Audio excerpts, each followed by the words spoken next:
A little while ago, I created something called Remembrance.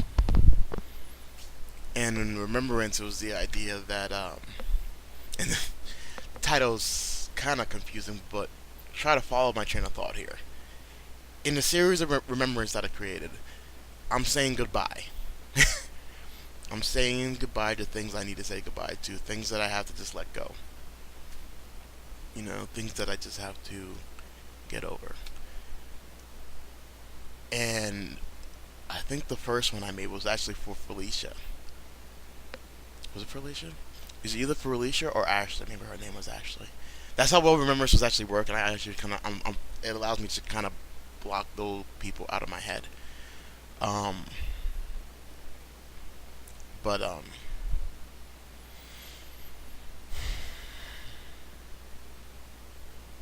sometimes it's not easy. Sometimes there are people who I kind of always want to bring back, and then there are people who I want to push away. But there's because I am the embodiment of us now, because that's the only way I can continue living and continue working. Even things that aren't my emotions are there. And that's the weird thing about making these videos. It's hard to make sense of what I want to say because it's gonna sound crazy. It is all gonna sound crazy. I had a brother who had a fling with a girl when he was younger. And when I got married, that got in the way. I told the girl to back away because her relationship with James was affecting me.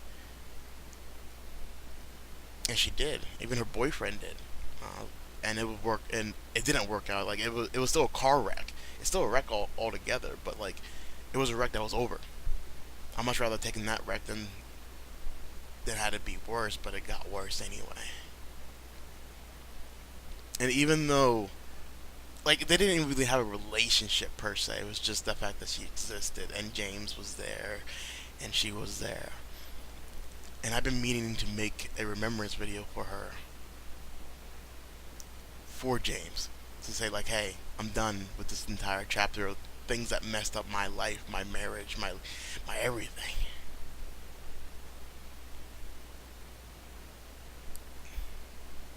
But it's hard to do that, and I don't, and I kind of almost understand why. Because Michael told me one time that you are the sum of the company you keep, and the company I keep is my brothers. Some of the things that they feel, I feel too. Some of the, like if you live with your friends and you live with your friends for a long period of time, you will start to gain their character traits. You will start to gain what they do and how they do things or their opinions. You'll start to understand and see and adapt to it. I want to tell this girl to stay away, but honestly, I don't even have a reason to do that anymore. Except for the fact that I still love my wife, even though she has left, even though she did what she did, even though she's gone. And for whatever reason that she did what she did, I don't even understand because even though it did not had nothing to do with me personally, they didn't even have a relationship like that. It was just the fact that this other person was there, and people now, when I express that idea, they're like, "Oh, well, she was just looking for a way out," and that was just as lame as a reason as that was to be out. She just took that and ran. To me, it doesn't matter. I still want to get rid of it. I still want to get rid of that thing that made my wife, the one woman in my life that I loved more than anything else, go away. I wanted that go away so that there was even a 0.01 chance of her coming back. I'll take it because she's my wife. I chose her over everybody else. She's the mother of my firstborn child, my first son. How do you just go like, yeah, back off, go away, don't come back? Even with what she did, something that I never did. Even James never really would have done that. James would have ended the relationship and then moved on. And even to a certain degree, I'm mad at James for not making that sacrifice for me with all the sacrifices I made for him over the years.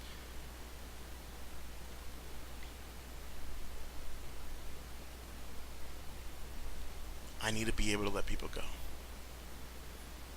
But in order to, but when in the midst of doing that, I have to ask myself, why am I doing that? Am I really doing that for the 0.0001% chance that my wife will come back to me? Or am I doing it because I'm tired of the bullshit? Since she's been gone, was it 2007, 3 years? I've been in maybe less than a handful of relationships, and all of them just happened to end not even by my choice, just like disappear, stop talking, moved on in the midst of whatever. And it's like, I need to not surround myself with that. And it's sad because then that means I am going to be alone. One, because people aren't trustworthy at all. I will start spitting out names, but there's no real point, is there? The realization that I'm going to be alone because she's not coming back. Nothing I do will make her come back. Nothing I do will convince her to come back. And even if she does, my heart's already broken. She did what she did. She slept with another guy for half our marriage. If I do take her back, what does that mean for me? Am I really that much of a doormat? I hate that. I hate that feeling. But I love her. I always will. For eternity. It's just the way it is. That's not gonna change, and I don't know how. And the best I know how to do with that is simply just be able to go, I love you, I do. But I also have to accept the fact that I will never be able to be with you again, and that might be your choice. And if it is, I'm gonna have to be okay with that. And if it's my choice, I have to be okay with that too, because if I make that choice, it's for the better, it's for the greater good. Heck, it might even be for the legacy's good, for Xavier's good. And as I remember, that's how what people say. I will never ever be able to have a good relationship because I will always be stuck with her. She'll be able to move on to guy number 372. Exaggeration, of course, but it's just the idea that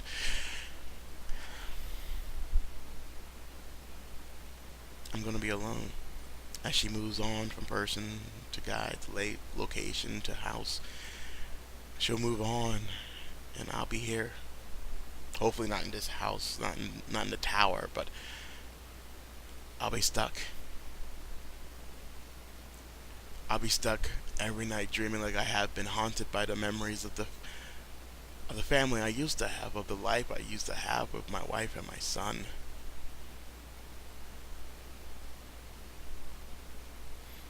Every night, I and it's not nightmares. It's not. Is it?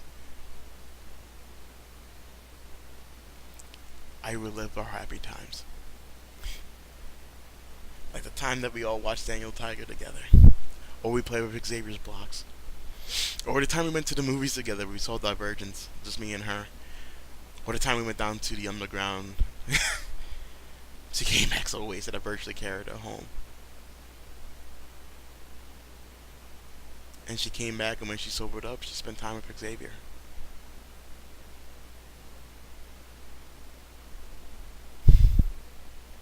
Or the time we went to Moena's for Valentine's Day. That's where she worked, and he ate food. Like, you look at it and pick it apart and just eat it piece by piece. And these are the memories I live with every night. This is why I don't sleep. Because, and it's not that they're bad, because when I'm in them, they're amazing. It's when I wake up and I realize I'm here without them.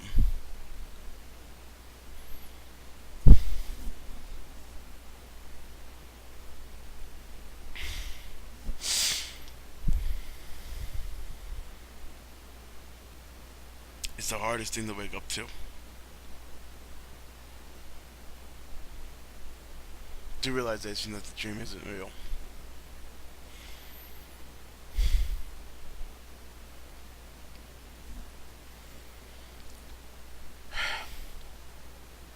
I'll never be able to move away. Move away from that feeling. Move away from. I'll never be able to move on fully. Not by myself.